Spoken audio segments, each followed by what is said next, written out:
नमस्कार, आप देख रहे हैं जनभावना टाइम्स। आपके साथ मैं हूं अंकिता। गुजरात चुनाव में अब कुछ ही दिन बाकी रह गए हैं। ऐसे में सभी राजनीतिक दलों ने अपनी कमर कस ली है। प्रचार प्रसार में काफी तेजी आ गई है। भारतीय जनता पार्टी, कांग्रेस, आम आदमी पार्टी समेत कई राजनीतिक दलों के नेता गुजरात में ही कैंप कर रहे हैं। धुआंधार रैलियां, रोड शो और जनसभाएं हो रही हैं। नेता एक दूसरे पर हमलावर भी हैं। इसी क्रम में आम आदमी पार्टी राज्यसभा सांसद और गुजरात के सह प्रभारी राघव चड्ढा ने एक प्रेस कॉन्फ्रेंस में बीजेपी पर जमकर हमला बोला। उन्होंने कहा कि पिछले काफी समय से बीजेपी के लिए गुजरात विधानसभा चुनाव एक वॉक ओवर चुनाव होता था, यानी कि एक ऐसा चुनाव जिसमें ना प्रचार की जरूरत पड़ती थी, ना इश्तेहार की जरूरत पड़ती थी, ना दम झोंकने की जरूरत पड़ती थी, ना अपना खून पसीना एक करने की जरूरत पड़ती थी। हर बार बीजेपी ऐसे ही अपना चुनाव जीत जाती थी। लेकिन जब से गुजरात में आम आदमी पार्टी और अरविंद केजरीवाल जी का आगमन हुआ है, तब से बीजेपी की हवाइयां उड़ गई हैं, उनकी नींद उड़ गई है, जिसके चलते बीजेपी को प्रधानमंत्री जी, गृह मंत्री जी और अपने केंद्रीय मंत्रिमंडल के दर्जनों मंत्री को गुजरात के चुनावी मैदान में उतारना पड़ रहा है। बीजेपी को अपने 10 से ज्यादा मुख्यमंत्री के साथ साथ 150 से ज्यादा सांसद, अनगिनत एमएलए और अनगिनत मंत्री चुनाव मैदान में उतारने पड़ रहे हैं।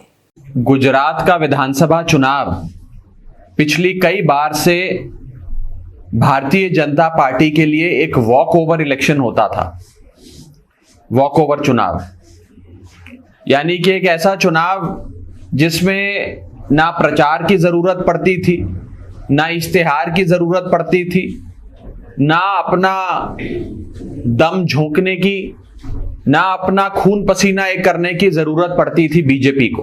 बीजेपी वैसे ही गुजरात का चुनाव जीत जाती थी।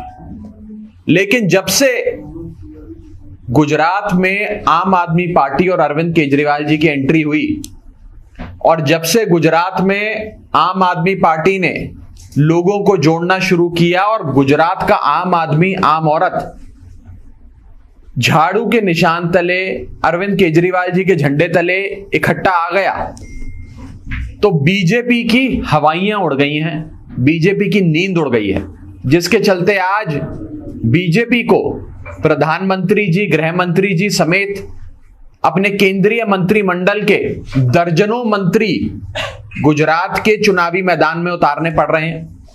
बीजेपी को अपने 10 से ज्यादा मुख्यमंत्री गुजरात के मैदान में उतारने पड़ रहे हैं और उसी के साथ साथ 150 से ज्यादा सांसद, अनगिनत एमएलए, अनगिनत मंत्री उतारकर पूरी जान झोंकनी पड़ रही है। और ये तो सिर्फ बीजेपी का संगठन है, और भी जो इनकी सिस्टर कंसर्न्स हैं वो सब भी लगे हुए हैं कि कुछ भी कर कर आम आदमी पार्टी को रोको, अरविंद केजरीवाल जी को रोको। एक 5 फुट 5 इंच के शख्स अरविंद केजरीवाल जी का इतना खौफ बीजेपी को है कि आज उन्हें सारी ताकत गुजरात के चुनावी मैदान में झोंकनी पड़ रही है। राघव चड्ढा ने कहा कि अब बीजेपी को अरविंद केजरीवाल का इतना खौफ है कि उनको अपनी सारी ताकत गुजरात के चुनावी मैदान में उतारनी पड़ रही है। बीजेपी का मुख्य तौर पर इस चुनाव में एक ही कैंपेन है कि डबल इंजन की सरकार बनाओ, यानी कि ऊपर भी बीजेपी हो और राज्य में भी बीजेपी हो। आज मैं आपको डबल इंजन सरकार की सच्चाई बताना चाहता हूँ। पहली बार 2014 में गुजरात में डबल इंजन की सरकार बनी। 2014 से लेकर 2022 तक महंगाई रूपी राक्षस ने गुजरात और देश के आम आदमी की जेब पर डाका डाला। बीजेपी का मुख्य तौर पर इस चुनाव में एक ही कैंपेन है कि डबल इंजन की सरकार बनाओ, कि ऊपर भी बीजेपी हो, राज्य में भी बीजेपी हो, डबल इंजन की सरकार। मैं आपको डबल इंजन की सरकार की सच्चाई बताना चाहता हूं। पहली बार गुजरात में डबल इंजन की सरकार बनी 2014 में, रीसेंट पास्ट में 2014 में डबल इंजन की सरकार बनी और 2014 से लेकर 2022 में महंगाई रूपी राक्षस ने जिस हिसाब से गुजरात के आम आदमी, देश के आम आदमी की जेब पे डाका डाला, वो मैं आज आपके सामने रखना चाहता हूं। इस चुनाव का शायद सबसे बड़ा मुद्दा महंगाई है और इस डबल इंजन की सरकार जब 2014 में बनी तब आम जीवन में इस्तेमाल होने वाली जो चीजें थी उनके दाम 2 गुना, 3 गुना, 4 गुना हो गए। पेट्रोल जब डबल इंजन की सरकार बनी 2014 में तो 60 रुपए का बिकता था। आज सामान्य गुजराती को 2022 में वो पेट्रोल 100 रुपए लीटर का खरीदना पड़ रहा है। डीजल जब डबल इंजन की 2014 में सरकार बनी तो 50 रुपए का प्रति लीटर बिकता था। आज वो डीजल डबल इंजन सरकार की बदौलत 90 रुपए प्रति लीटर का बिक रहा है। एलपीजी गैस का सिलेंडर जो आप और हम अपनी रसोई में इस्तेमाल करते हैं खाना बनाने के लिए, वो जब डबल इंजन की सरकार बनी तो 500 रुपए प्रति सिलेंडर के लगभग मिलता था।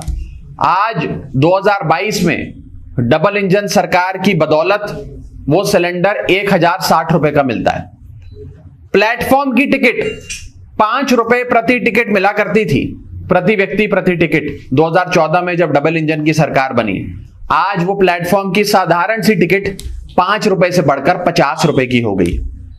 देसी घी का एक डब्बा 1 केजी वाला 350 रुपए का आता था 2014 में जब नई नई डबल इंजन की सरकार बनी थी, और आज उस डबल इंजन सरकार की बदौलत वो देसी घी का एक डिब्बा 350 रुपए से बढ़कर 650 रुपए हो गया। दूध की एक थैली 1 लीटर वाली 36 रुपए की आती थी जब डबल इंजन की सरकार बनी थी। आज वो एक दूध की थैली 60 रुपए प्रति लीटर हो गई डबल इंजन सरकार की बदौलत। प्राइवेट डॉक्टर के पास जब मरीज जाता था अपने आप को दिखाने, चेक करवाने, तो प्राइवेट डॉक्टर 300 रुपए प्रति पेशेंट लिया करता था। आज वो प्राइवेट डॉक्टर डबल इंजन सरकार की महंगाई की बदौलत 800 रुपए प्रति पेशेंट ले रहा है। सीएनजी गैस जो आप और हम सब इस्तेमाल करते हैं गाड़ियों में और अन्य जगहों पर, वो सीएनजी गैस 46 रुपए प्रति यूनिट मिला करती थी जब डबल इंजन की सरकार बनी थी। वो सीएनजी गैस आज बढ़कर 75 रुपए प्रति यूनिट हो गई डबल इंजन सरकार के बदौलत। और गुजरात के आम घरों में, गुजरात के हर घर में इस्तेमाल होने वाला सिंग तेल जो सब खरीदते हैं, उसका बड़ा वाला डब्बा 2014 में जब डबल इंजन की सरकार बनी थी तब 1000 रुपए का आता था। आज डबल इंजन सरकार की बदौलत वो 1000 रुपए का डब्बा सिंग तेल का बढ़कर 2800 रुपए हो गया है। ये है महंगाई, ये है डबल इंजन सरकार की डबल ट्रिपल महंगाई जो उन्होंने गुजरात के लोगों के सर पर ला खड़ी करी है। आज अगर गुजरात के लोग इस महंगाई से बचना चाहते हैं तो उनके पास एक ही उपाय है, एक ही सल्यूशन है, और वो है अरविंद केजरीवाल, आम आदमी पार्टी और झाड़ू। उन्होंने गुजरात की जनता से कहा कि अगर आज गुजरात के लोग इस महंगाई से बचना चाहते हैं तो उनके पास केवल एक ही उपाय है, और वो है अरविंद केजरीवाल, आम आदमी पार्टी और झाड़ू। एक तरफ डबल इंजन सरकार की महंगाई है तो दूसरी तरफ अरविंद केजरीवाल का हर गुजराती परिवार के लिए हर महीने 30,000 रुपए की सौगात। आपकी सरकार बनने के बाद गुजरात में 1 मार्च से हर परिवार की बिजली 300 यूनिट प्रति महीने मुफ्त हो जाएगी, यानी कि महीने का 4,000 रुपया बचेगा। परिवार में अगर 2 बच्चे हैं तो उन्हें सरकारी स्कूलों में निःशुल्क विश्व स्तरीय शिक्षा मुहैया करवाई जाएगी, यानी कि हर परिवार के 10,000 रुपये जो शिक्षा पर खर्च होते थे वो भी बच जाएंगे। इसके अलावा दवाइयाँ, इलाज, ऑपरेशन सब कुछ मुफ्त हो जाएगा। इस खबर पर आपकी क्या राय है, ज़रूर बताइए। जुड़े रहिए जनभावना टाइम्स के साथ। नमस्कार।